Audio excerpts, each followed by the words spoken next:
ई आकाशवाणी गोरखपुर। अब रहुआ सभे वेद प्रकाश पाठक से भोजपुरी में समाचार सुने। केंद्रीय वित्त मंत्री निर्मला सीतारमन आज आत्मनिर्भर भारत अभियान के तहत आर्थिक पैकेज के 5वीं किस्त का घोषणा करत 7 गो मुद्दन मनरेगा, स्वास्थ्य और शिक्षा कारोबार, कंपनी अधिनियम के गैर आपराधिक बनावे, कारोबार का सुगमता, सार्वजनिक उपक्रम और राज्य सरकारन से जुड़ल संसाधन पर ध्यान केंद्रित कैले हैं। वित्त मंत्री बतौलन कि मनरेगा के तहत 40,000 करोड़ रुपया का अतिरिक्त आवंटन कैल जाई, जैसे 300 करोड़ कार्य दिवस सृजित हुई। स्वास्थ्य के क्षेत्र में सरकारी निवेश बढ़ावल जाई और राष्ट्रीय डिजिटल स्वास्थ्य मिशन का स्थापना कैल जाई।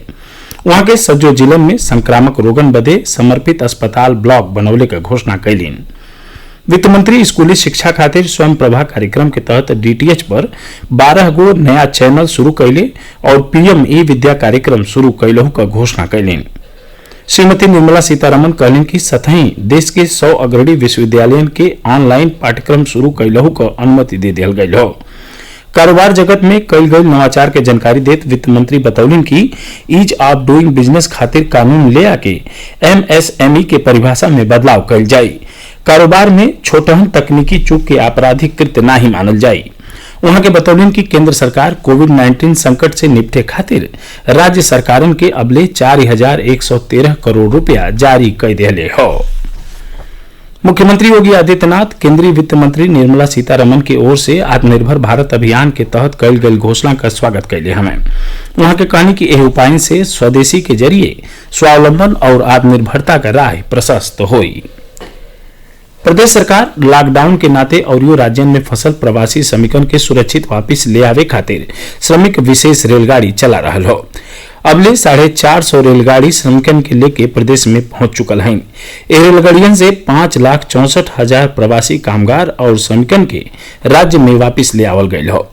अपर मुख्य सचिव गृह अवनीश अवस्थी काली लखनऊ में संवाददाता लोगन के बतौने की देश में सबसे बेसी प्रवासी कामगार और प्रदेश में आयल हमें।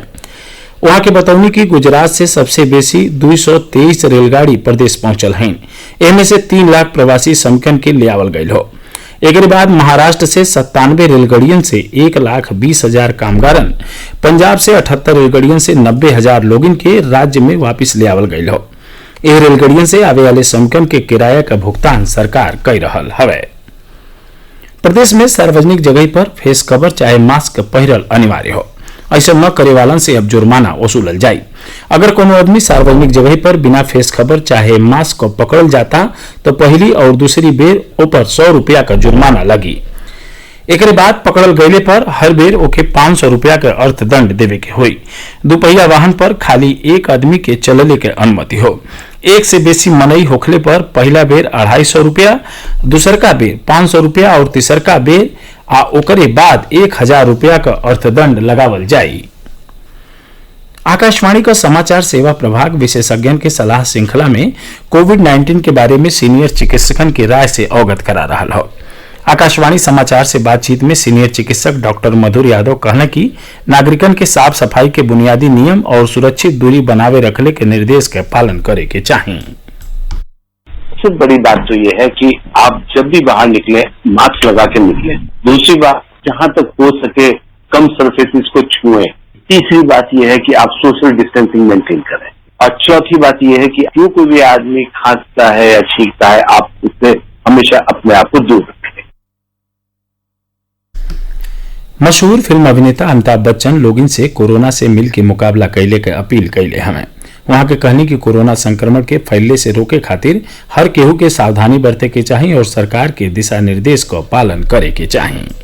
नमस्कार, मैं हूं अमिताभ बच्चन। देखिए, हम सब मिलकर नोवल कोरोना वायरस या कोविड-19 को फैलने से रोक सकते हैं। इसके लिए हमें बचाव के कुछ तरीके अपनाने होंगे। खांसते या छींकते समय हमेशा अपने मुंह को रुमाल से या टिश्यू से ढकें। अपनी आंख, नाक और मुंह को हाथ से न छुएं। अपने हाथों को समय समय पर साबुन और पानी से लगभग 20 सेकंड तक धोएं। भीड़ भाड़ वाली जगह पर जाने से बचें।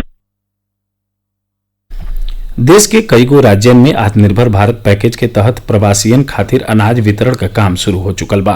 सरकार बीएफए के प्रवासियन, फेरीवालन, किसान और मध्यम आय वर्ग के लोगन खातिर दूसरका वित्तीय राहत उपाय का घोषणा कैले रहे। एहमे बिना राशन कार्ड वाले करीब 8 करोड़ प्रवासियन के अगला 2 महीना ले 5 किलो प्रति व्यक्ति गेहूं चाहे चावल आ 1 किलो चना प्रति आदमी परिवार के मुफ्त में दिहल जाई। एकरे साथ ही भोजपुरी समाचार बुलेटिन पूरा भइल। नमस्कार।